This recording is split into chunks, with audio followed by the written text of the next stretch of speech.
Welcome back to the Jeremiah Show. My special guest today is Mitch Glickman. Mitch is the founder of the Symphonic Jazz Orchestra. He's got a concert coming up. I wanted to mention that it is in Long Beach. We've been promoting it all hour long here. They're celebrating the Rhapsody in Blue Centennial with the Symphonic Jazz Orchestra and a very special guest, piano soloist Marcus Roberts. It's on May 11th. It's in Long Beach. You can get tickets at sjomusic.org. What do we go to break with there, Mitch? Welcome back. Yeah, so we got to hear a little bit more of the two works that we had commissioned as it was part of our recording, looking forward, looking back. You started, I think, with the opening elements from George Duke's piece Dark Wood, Concerto for McBride. So it's this brilliant bass concerto.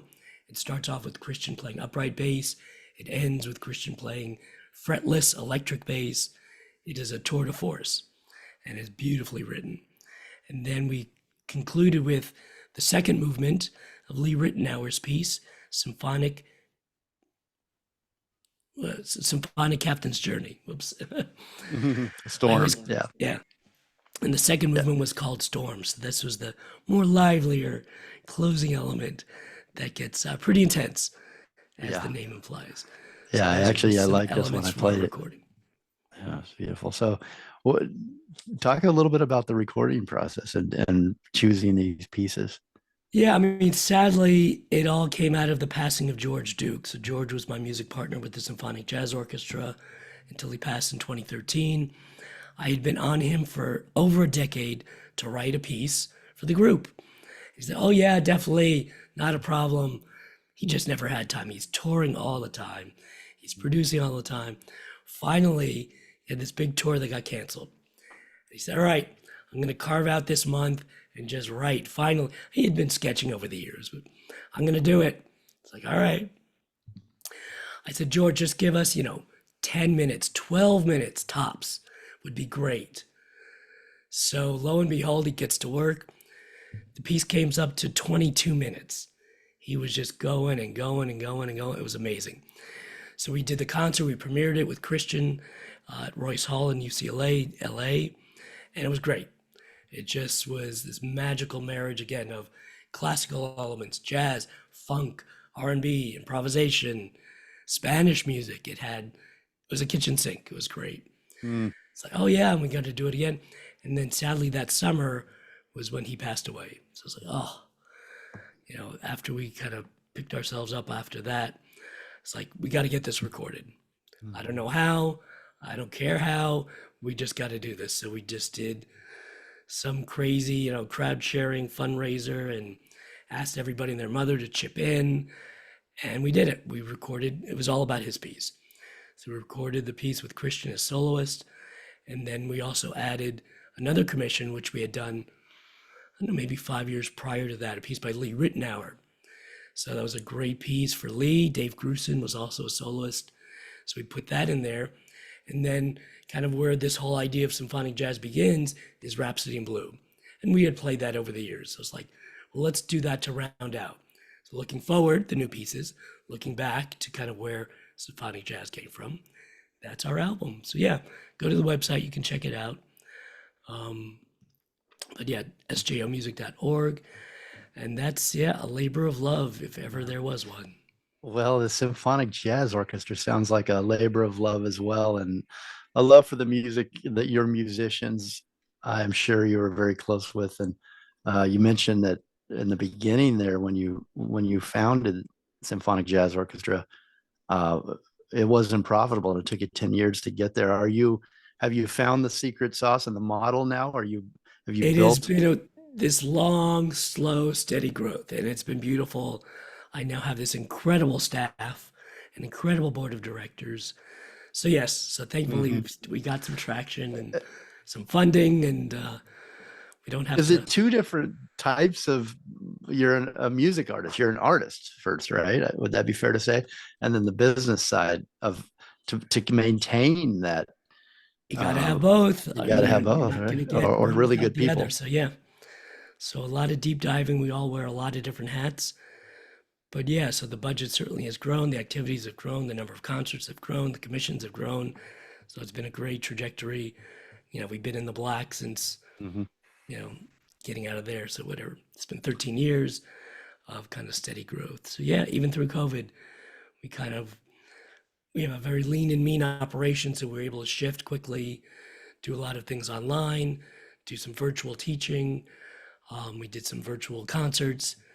And yeah, we're able to come out of COVID where a lot of arts groups didn't. Hmm. Yeah. That was another Congratulations on that. challenge. Yeah, another challenge to, there's always something, right? Always something. So Well, yeah. your diverse music career covers jazz, concerts, recording, film, TV, and opera.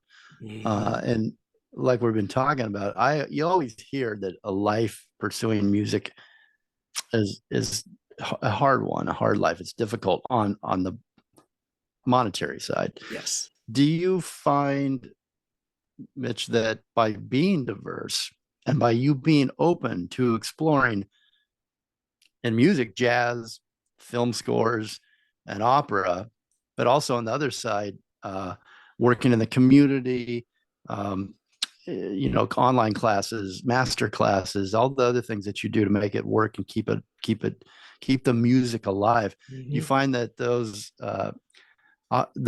provide you being open, provide you with more opportunities, and music has so many more possibilities than just straightforward music. That there are that being open is a good way to pursue music, and or is it a Yeah, difficult? no, I totally agree. And the reality too is it's almost a musical necessity. Mm-hmm. So, even when I was young, I realized you're going to have to wear a lot of musical hats. So, as a composer, it's great to sit and write and make all these beautiful little black notes, but who's going to perform them? Who's going to conduct them? Who's going to produce them? So you start wearing all these different hats and learning these different hats: music preparation, production, conducting, recording. So yes, all those things make you more employable on one hand, and in service of the music, it gives you a much better chance to get it to where you want it to be.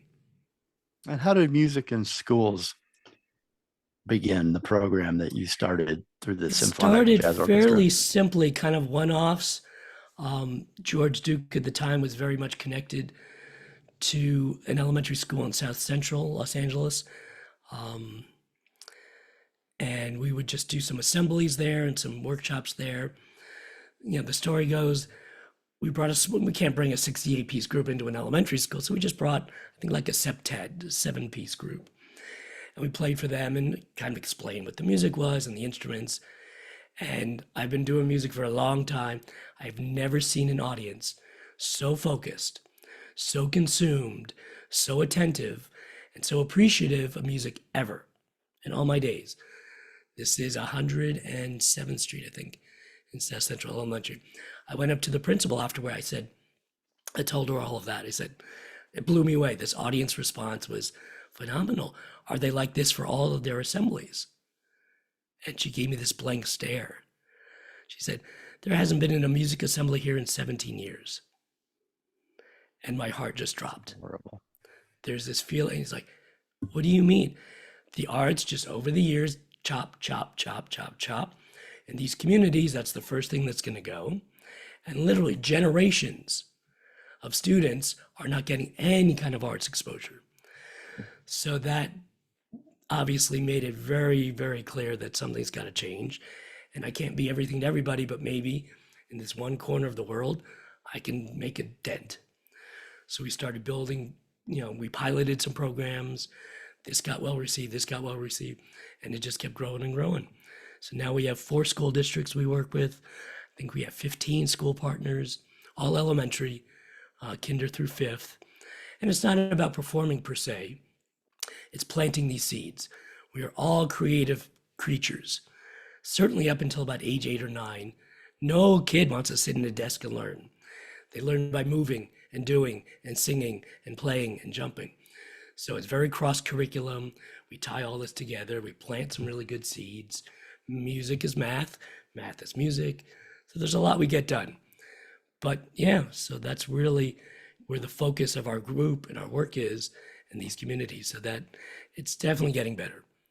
I would Well, say that that, takes us kind of back full circle to the beginning where young Mitch didn't want to sit at the piano. He wanted to dance and play and sing and go yeah, outside. And it's got to be uh, and, fun. and and originally you gave it up, but you went. Thankfully, you went back to it. And yeah, so I guess you've explained in your curriculum at these schools, there's a little bit of all of what kids want, but music, they're able to explore the music and not be so this is how it is and rigid and Right. boring. You bring life into it as well, which music, that's what music is really to me. It's It's life, pure joy. it's That's pure all it joy. is. Pure joy.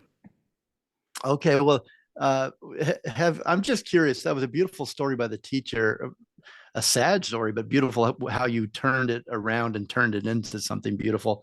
Have you had a child come up to you at all that you've provided a music instrument to or a inspiration to?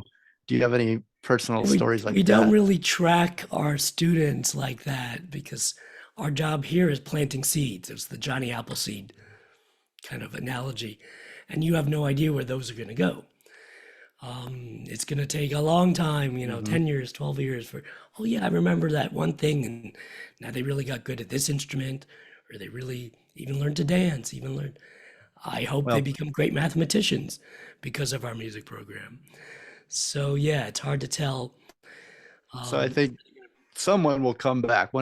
Somebody that you planted a seed with and helped water and grow will add to your headline, Mitch. Add to your headline that you helped them out and inspired them. I'm sure Very that's going to kind. happen in history. Well, how can we help not only with the music for schools, but right now, is there any way? I mean, give us how can we help? That is the best way to go to your website and Yeah, so just sjmusic.org, you can get a taste or some videos of our work in the schools.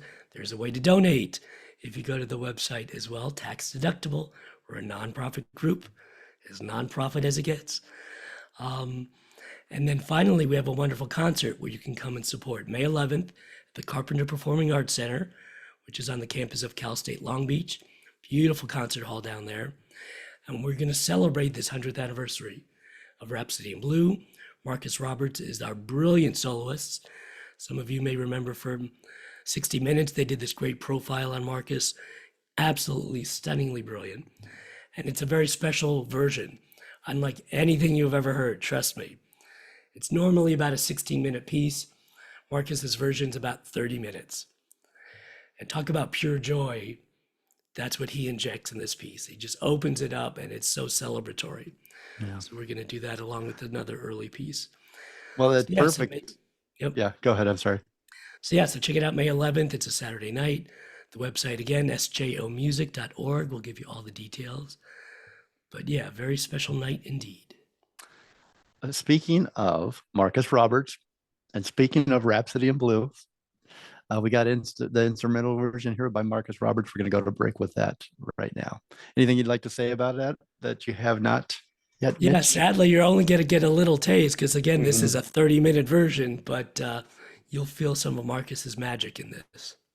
Yeah, well, it's beautiful. Enjoy. We'll be right back for our final segment with Mitch Glickman.